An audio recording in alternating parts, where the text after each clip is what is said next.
ஓடி விளையாடு ஓய்ந்திருக்கலாகாது. அதுக்கு தான் சூப்பர் சரவணா ஸ்டோர்ஸ்ல சம்மருக்கு ஆடைகள் வாங்கும் போது அவுட்டோர் கேம்ஸ் ஃப்ரீ. ஓடு ஆடு விளையாடு சூப்பர் சரவணா ஸ்டோர்ஸ் சம்மர் கோடையை கொண்டாடலாம்.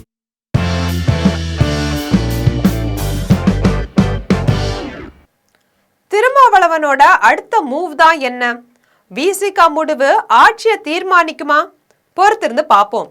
இது பற்றி ஜெம் தொலைக்காட்சி வழங்கும் சிறப்பு செய்தி தொகுப்பை இப்போது காணலாம். தமிழகத்துல புதிய ஆட்சி அமைப்பது தொடர்பான பரபரப்பு உச்சகட்டத்தை எட்டிருக்கக்கூடிய நிலையில தமிழக வெற்றி கழக தலைவர் விஜய் ஆட்சி அமைப்பதுல தொடர்ந்து இழுபறி நீடித்து வருது. தனிபெரும் கட்சியா உருவெடுத்திருந்தாலும் பெரும்பான்மை பலம் இல்லாத காரணத்தினால விஜய் தலைமையிலான தாவேகா இன்னும் ஆட்சி கட்டில அமர முடியாம தவித்து வருது. இந்த சூழல்ல திமுகவோட மிக முக்கியமான கூட்டணி கட்சியா இருக்கக்கூடிய விடுதலை சிறுத்தைகள் கட்சி என்ன முடிவு எடுக்க போகிறது அப்படின்றது தற்போதைய தமிழக அரசியல்ல முக்கிய கேள்வியா மாறி இருக்கு. தமிழக சட்டப்பேரவை தேர்தலில் 108 தொகுதிகளில் வெற்றி பெற்றும் தாவேகா தனிப்பெரும் கட்சியா உருவெடுத்தது. ஆனா ஆட்சி அமைக்க தேவையான 118 உறுப்பினர்கள் ஆதரவு இல்லாததால விஜய் தொடர்ந்து பல்வேறு கட்சிகளோட ஆதரவை திரட்டும் முயற்சியில ஈடுபட்டு வராரு. விஜய் 2 தொகுதிகளில் போட்டியிட்டு வெற்றி பெற்றிருக்கிறதால ஒரு தொகுதியை ராஜினாமா செய்ய வேண்டிய நிலை இருக்கு. இதனால நடைமுறையில தாவேகா பலம் 107 குறையுது. இந்த சூழல்ல முதல்ல காங்கிரஸ் கட்சியின் 5 எம்எல்ஏக்களோடு விஜய்க்கு ஆதரவு அளிச்சாங்க. இதன் மூலமா தாவேகா பலம் 112 உயர்ந்தது. இதனை தொடர்ந்து திமுக கூட்டணியில இடம்பெற்றிருக்கக்கூடிய இந்திய கம்யூனிஸ்ட் கட்சி மற்றும் மார்க்சிஸ்ட் கம்யூனிஸ்ட் கட்சிகள் தலா 2 எம்எல்ஏக்களோட தாவேகாவுக்கு ஆதரவு அளிப்பதா அறிவிச்சிருக்காங்க. இதனால தாவேகா ஆதரவு பலம் 116 உயர்ந்திருக்கு. இருந்தாலும் பெரும்பான்மைக்கு தேவையான எண்ணிக்கை கிடைக்காததால விஜய் தலைமையிலான அரசு அமைப்பதுல சிக்கல் நீடிக்குது. இந்த நிலையில அரசியல் பார்வையாளர்களோட முழு கவனமும் தற்போது விசிக தலைவர் தொல் திருமாவளவன் முடிவின் மீது திரும்பி இருக்கு. தாவேகாவுக்கு ஆதரவு வழங்குவது தொடர்பா விசிக உயர்நிலை குழு கூட்டம் நடைபெற்றிருக்கு. அக்கட்சியோட நிர்வாகிகள் பலரும் தங்களுடைய கருத்துக்களை தலைமைக்கு தெரிவித்ததா கூறப்படுது. குறிப்பா இந்த தேர்தலில் விசிக வாக்கு வங்கி ஒரு பகுதி தாவேகாவுக்கு மாறி இருப்பதா கட்சிக்குள்ள பேசப்பட்டு வருவதா தகவல் வெளியாகி இருக்கு. இதனால அரசியல் நிஜத்தை புரிந்துட்டு தாவேகாவுக்கு ஆதரவு அளிக்கணும் அப்படின்னு சில நிர்வாகிகள் நேரடியா தலைமைக்கு வலியுறுத்தியதாகவும் கூறப்படுது. அதே நேரத்துல திமுக கூட்டணியில தொடர வேணும் அப்படின்னு கருத்தும் விசிகாவில ஒரு தரப்பினரால வலியுறுத்தவும் படுது. இந்த சூழல்ல விசிக தலைவர் திருமாவளவன் திமுக தலைவர் மு.க. ஸ்டாலினை நேரில் சந்திச்சு ஆலோசனை நடத்தியது அரசியல் வட்டாரத்துல பெரும் பரபரப்பை ஏற்படுத்தியிருக்கு.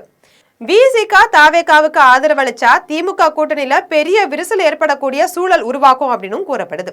இதற்கிடையில விசிக தரப்புல சில நிபந்தனைகள் முன்வைக்கப்பட்டதாகவும் தகவல் வெளியாகியிருக்கு. துணை முதல்வர் பதவி, எதிர்கால இடைத்தேர்தலில் ஆதரவு உள்ளிட்ட அரசியல் சாராம்சங்கள் குறித்து தாவேகா மற்றும் விசிக இடையே பேச்சுவார்த்தை நடந்ததா கூறப்படுது. ஆனா இது குறித்து இருதரப்பும் அதிகாரப்பூர்வமா எந்த தகவலையும் வெளியிடல. மற்றொரு பக்கம் தமிழக அரசியல்ல புதிய திருப்பமா திருமாவளவன் தலைமையில மாற்று அரசு அமைக்கும் வாய்ப்பு குறித்த தகவல்களும் கசிஞ்சிருக்கு. திமுக மற்றும் அதிமுக ஆகிய இரு கட்சிகளும் நேரடியாக ஆட்சி அமைப்பதை விட பொதுவான ஏற்றுக்கொள்ளப்பட்ட தலைவரை முன்னிறுத்தக்கூடிய யோசனையிலையும் சில அரசியல் நகர்வுகள் நடத்தப்படதா கூறப்படுது. இந்த தகவல்கள் தமிழக அரசியல மேலும் பரபரவாக்கி இருக்கு.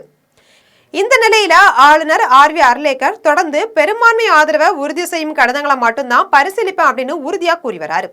118 உறுப்பினர்களோட ஆதரவை உறுதி செய்யாம ஆட்சி அமைக்க அழைப்பு விடுக்க முடியாது அப்படின்ற அவருடைய நிலைப்பாடு காரணமா விஜய் இன்னும் காத்திருக்கக்கூடிய சூழல்ல இருக்காரு. இதனால விசிக எடுக்கக்கூடிய முடிவு தமிழகத்துல அடுத்த அரசை தீர்மானிக்கக்கூடிய முக்கிய காரணியா மாறி இருக்கு. திருமாவளவன் தாவேகாவுக்கு ஆதரவு அளிப்பாரா அல்லது திமுக கூட்டணியிலேயே தொடர்வாரா இல்ல தாம் முதல்வரா திட்டமாகிறாரா அப்படின்றதுக்கான பதில் அவருடைய அறிவிப்புல தான் இருக்கு. இன்று மாலை 4 மணிக்கு தமிழகத்தோட தலையெழுத்தே மாறப்போகுதுன்றதும் குறிப்பிடத்தக்கது. அவர் என்ன சொல்ல போகிறார் என்ற பரபரப்பும் எதிர்பார்ப்பும் தமிழக அரசியல்ல இன்னும் தொடர்ந்து வருது. இது போன்ற அரசியல் செய்திகளை உடனுக்குடன் தெரிந்து கொள்ள ஜெம் தொலைக்காட்சியுடன் எப்போதும் இணைப்பில் இருங்கள். ஓடி விளையாடு ஓய்ந்திருக்கலாகாது. அதுக்கு தான் சூப்பர் சரவணா ஸ்டோர்ஸ்ல சம்மருக்கு ஆடைகள் வாங்கும் போது அவுட்டோர் கேம்ஸ் ஃப்ரீ. ஓடு ஆடு விளையாடு சூப்பர் சரவணா ஸ்டோர்ஸ் சம்மர் கோடையை கொண்டாடலாம்.